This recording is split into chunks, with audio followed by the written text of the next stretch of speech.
All right. So when you're trying to figure out what kind of plate carrier you want to go with, there's like a handful of things you need to like remember. So like, are you by yourself? Do you train with people? Like, do you train with people regularly that you guys are like working on like small unit tactics, et cetera, et cetera? If like no to a few, like those first two questions, this, like not even anything on the back, is probably all you're going to need. And like mindset, don't get things you don't have, don't know how to use, or don't just fill space just to fill it. Because if you start doing all of that and you try to like start training, like you're just wasting space and you're going to exhaust yourself like way quicker. So if you have a medical kit, cool. Do you know how to use the stuff in the medical kit? If you don't, just don't buy it. Like you can put a boo-boo kit in there, but anything that's on your kit should be something you are well versed and you know how to use. So something like this is a lot to someone that doesn't know what they're looking at or what they should carry. It's very intimidating. You can go down a rabbit hole very quickly on what you need. You need to actually like use your equipment, i.e. like your guns, to figure out what you need more. I'm a huge fan of like Spiritus or Faro or those similar companies because you can set them up exactly what they're geared for. For instance, this front placard, I love just running slick. I like that it doesn't adhere me and I'm only carrying stuff that I really need. I don't like the regular placards they have because I always feel like it sits out too far, but like any service member will tell you, it's all going to be dependent. Sometimes if you have to carry more stuff, like you need to suck it up and figure out how to work that problem. These two big pouches on the side, as much as I preach don't keep anything on your strong side that would adhere like your pistol draw, sometimes you might just have to. And if this is your emergency rig that you're literally arming to the teeth, that it's like time to go, then you might as well carry everything that you think you might need on it. It's very dangerous when you start thinking like that because you'll start trying to overload and overload and overload your stuff because you're trying to constantly plan for the what if this happens, what if that happens. Just the more training you have, you'll realize the less you need. So streamline your kit, know what you're packing into these things, and also like how to use them. I know I said that already, but you really have to stress it. Now, an important thing that for you guys that maybe don't have a decent community or a group of shooters that you run with or you train with, this bag cannot come off my plate carrier. It is there for someone else to grab. Nothing that is in this backpack is something I'll need immediately. If you are by yourself, you really want to consider a backpack that's just a regular backpack that you can dump off. Anything that gets attached to the back of your plate carrier that's solely for someone else to get, or you're in an environment that you can take off your equipment, go through your bag and start messing around and looking for stuff. If there's any real essential stuff that you might need, don't keep it here, keep it anywhere else that's easily accessible. That's the biggest thing. I can't really tell you what to put in your bags. I hate when people do that. You'll figure out what you want to carry, what you need, what's a necessity and what's not. But basically anything you'll need immediately has to be accessible from the front. That's just something a lot of people need to consider. I think one thing you keep saying that people really need to get into is what you need. Mm-hmm. People have a really bad habit of having a pocket and needing to fill it. Yeah, it's the backpack mentality. I have pouches on my stuff that's empty because it doesn't need to be filled right now. Mm-hmm. But some of them just serve a purpose. Like, it's there in case I need it. Yeah. If I need to load out with more mags, then I have it. But if I'm just running like a class and I know I'm going to just go back to a table and reload a bunch of times, I don't need to walk around with 10 mags on my kit. Yeah. Or like this radio is not light. Like, I don't carry it on there because I don't want to look like my favorite operator or something. Like, there's a purpose to it. There's people I can talk to on it and I communicate with it and I keep it on my kit because I need to be able to maneuver around it and train with it. Especially rocking these long ass antennas, you're going to have to figure out how to sort your stuff out. But like all these big like pouches, they all carry stuff that like I'll need and that I have deemed like super important. But at the same time, if I want to strip this thing down and run it slick, that's why I like the Spiritus system, because I can ditch this whole back panel similar to Mark's. I can kick off these massive pouches if it's not something I'm going to need.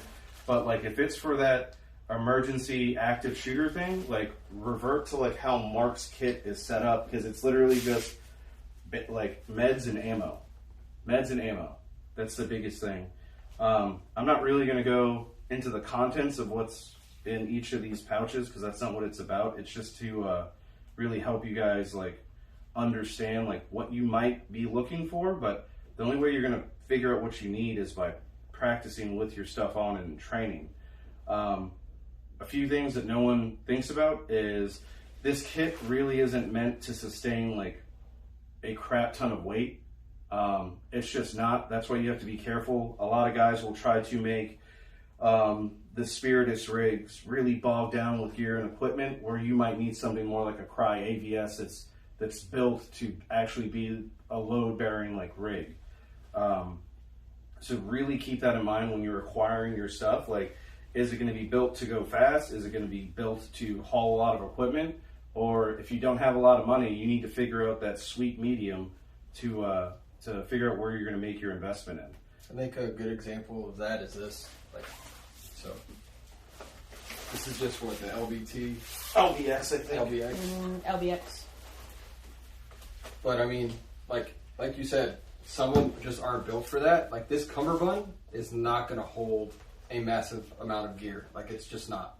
So if you start mollying pouches, start loading those pouches up, like you're just setting yourself up. You're setting yourself up for failure, because this kit's just not set up for that.